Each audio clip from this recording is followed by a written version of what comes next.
I've been living in Prague for about 3 years now, but I'm actually from Brazil, so now you already know why I decided to talk about corruption. Back home, all this subject of embezzling public funds and seeing politicians getting involved in all these kinds of scandals are just another average thing that we are used to it. When we turn on the TV in the morning just to watch the news, we're expecting to know what's the weather for the day and who's the new politician who just got caught in some shady deal with the public money. But when I got here, at least in Europe overall, not just Prague, I was expecting that things would be a little more chill. Europe is a great old continent. Everything here works well and people are not stealing from each other every other day. But the fact is that even though things here are not as wild as in Brazil, I see a lot of the same stuff happening here as well. Here in Prague, a few weeks ago, one of the biggest hospitals in the country and medical university as well got involved in some scandal with over 160 million euros coming from the European Union. The kind of director of the whole place was this old fat ass wretched soul who was pretty much stealing the money that was actually designated to go to the oncology center, which is, if you don't know, focused on cancer treatments.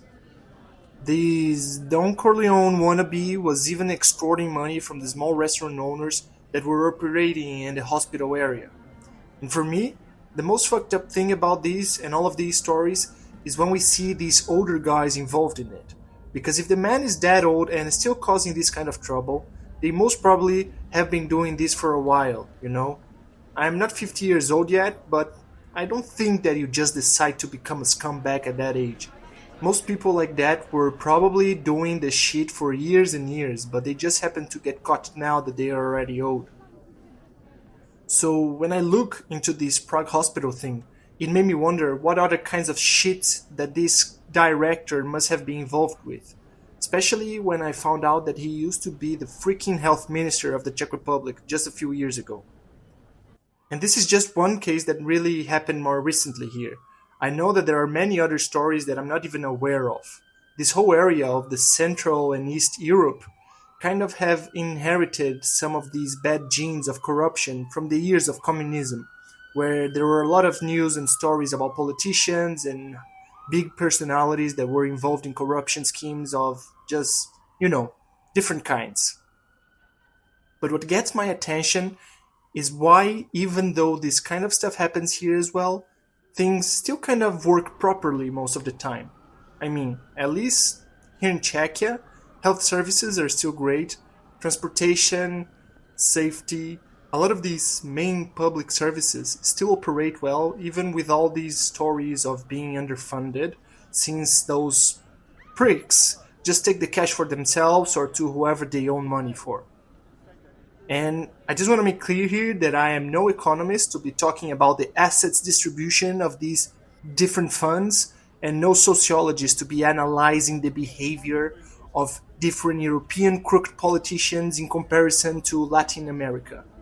But the thing is that even though these bad news happen everywhere, in countries like Brazil, we can't depend on the public services because of these kind of things. While here, most of it still works just fine. In Brazil, and I believe that in most of the third world countries, people need to invest in private services if they expect any minimum quality. It can be on health, education, or even safety. Of course, that not everyone can afford the private healthcare for their family or a private school for their kids. But I would say that for everyone who can afford it, they do pay for it. Because the difference is most of the time just ridiculous.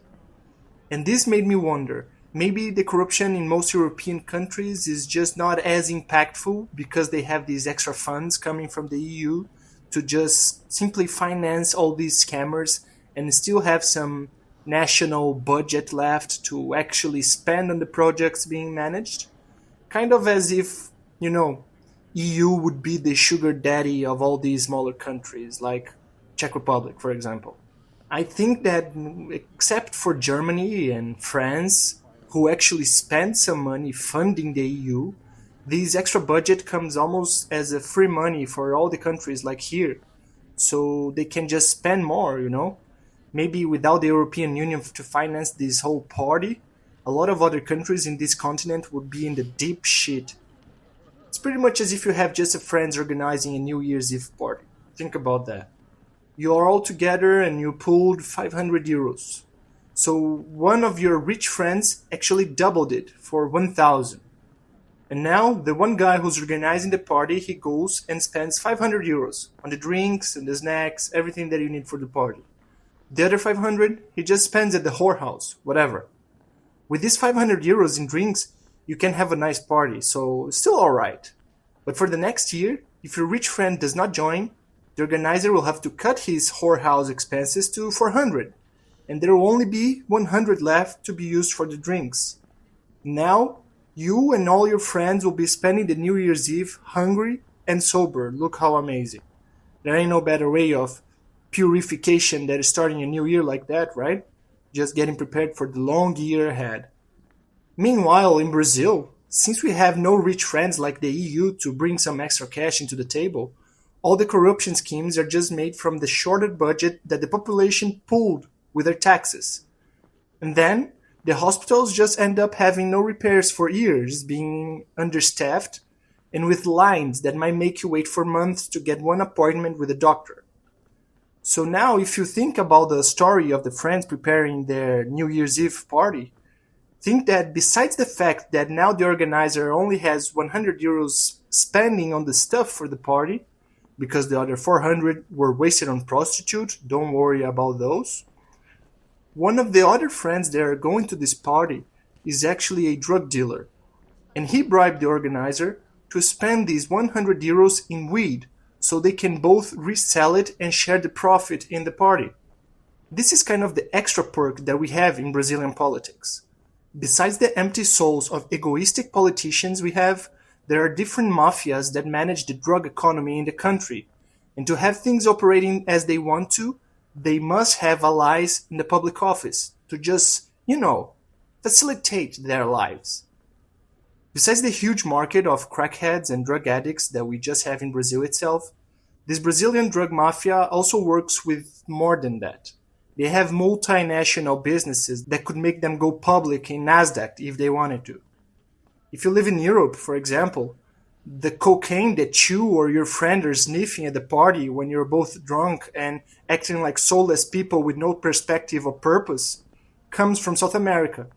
A lot of times it can actually be from Colombia or other countries. But for it to get to you, the distribution goes through the whole Atlantic Ocean, which can only be accessed by the Brazilian mafia. So you see, even on drug dealing, there is geopolitics involved. And by the way, these mafias are also known as cartels from Latin America overall. But I ain't calling them that way because in Brazil we don't speak Spanish and that's not the word that we use for them. So, anyways, since the drug trafficking industry is so huge in the country, they end up having another big influence in the political environment, financing politicians and their campaigns in exchange for favors that facilitates their business. Such as, for example, keeping weed illegal, but together with many other way more shady deals and decisions that just pretty much end up making the country as broke as it is. And this is not actually exclusive to the political scene. Just so you can also have a better idea of how things work in Brazil, the son of one of the worst leaders of the mafia, or maybe one of the biggest leaders of the mafia, had just become one of the most famous singers of the Brazilian funk genre. He doesn't really have any good talent, to be honest. His songs are all sang by auto-tune, so you already know how it goes. But the worst thing about it is that even though we don't have a clear proof of it yet, a lot of people say how the kid is being financed by the mafia to actually promote his songs and become famous by singing about how cool it is to just be a criminal. This ends up bringing a big impact on the culture and especially on the kids who start to adore and look up to him. It is normal, the kids find their idols on sports and in the entertainment industry. But it is this kind of fucked up situation where the idol is actually involved in the mafia businesses and telling the kids to become criminals that we are facing right now. So this is pretty much just became a kind of HR strategy for the crime. Because when a famous singer is just saying and repeating how much power and money he has from being a criminal and working for the mafia, The kids, they just starting to want to have the same thing, so they end up getting involved in it. And the moral of this whole story of corruption is that it kind of seems to be inevitable. Of course, the depth of the shit that you can get yourself into depends on a lot on the reality of each country.